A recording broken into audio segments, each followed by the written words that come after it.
Hello everyone, welcome back. In this part we are going to learn about loop control in Linux shell scripting. Loop control allows you to change the behavior of loops by stopping them early, skipping certain iterations, and by the end of this part you will understand the break statement, the continuous statement, and how to use them in loops with examples.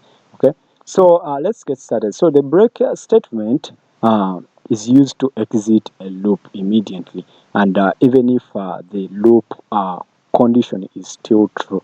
Okay, so let's take a look at it. So here we are going to create our first file. It's going to be called, we're going to create it using nano. It's going to be called uh, control control.sh, like that.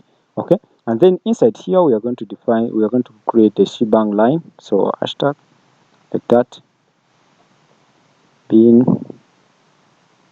dash bash, like that. So down here we are going to use the for loop. You know how to use the for loop. So for I in a range from 1 up to 10, we want to do something,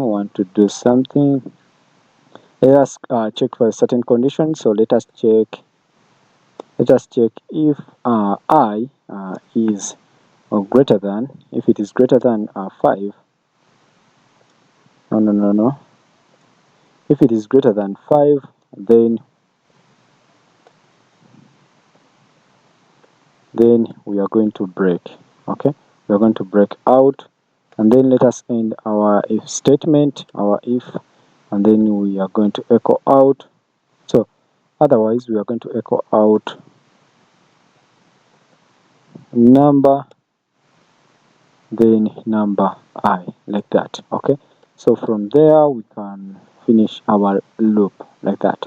If we save and then we exit, we try to run. So before we run, we need to make our, so if we use ls then l, we need to add, so we have our file, it's called control. Where is it? Where is control? So it's up here, control.sh. We don't have the execute permission, so let us add it there. So we add it there using change mode. We want to change the mode. We want to add the executor to our control.sh file, and then we can execute our control.sh, like that. Okay, so as you can see, we get 1, 2, 3, 4, 5, and when we reach at 5, we break out of the loop. Okay, so the loop normally goes from 1 to 10. Okay, and when our, let's go back, and when our I, this variable here, and when our I becomes greater than 5, okay, we the break, this break here, if this one becomes true, the break stops the loop, and only numbers 1 to 5 are printed. Okay, as you have seen. Okay, so break is very useful when you want to stop a loop once a certain condition is met. Okay, so let us take a look at the continuous statement. So the continuous statement is used to skip the current iteration and move to the next one.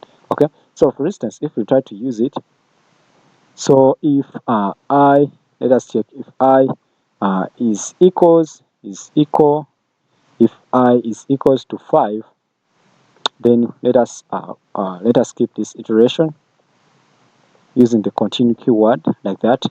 And if we save and then we exit and then we try to run, as you can see, 5 has been skipped, as you can see here. We get 1 up to 10, but 5 express is not included. Okay, so the loop normally goes from 1 to 10, and when I becomes 5, continue skips that iteration, and the loop continues with 4, it continues with 5, 6, and so on. Okay, like that. Okay, so continue is very useful when you want to ignore certain values, but continue the loop. Okay, so we can use it.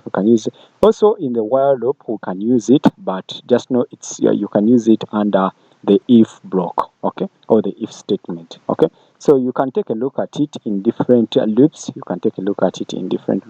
So thank you. As long as you have seen the syntax, that's good, and you have understood the syntax, that's good.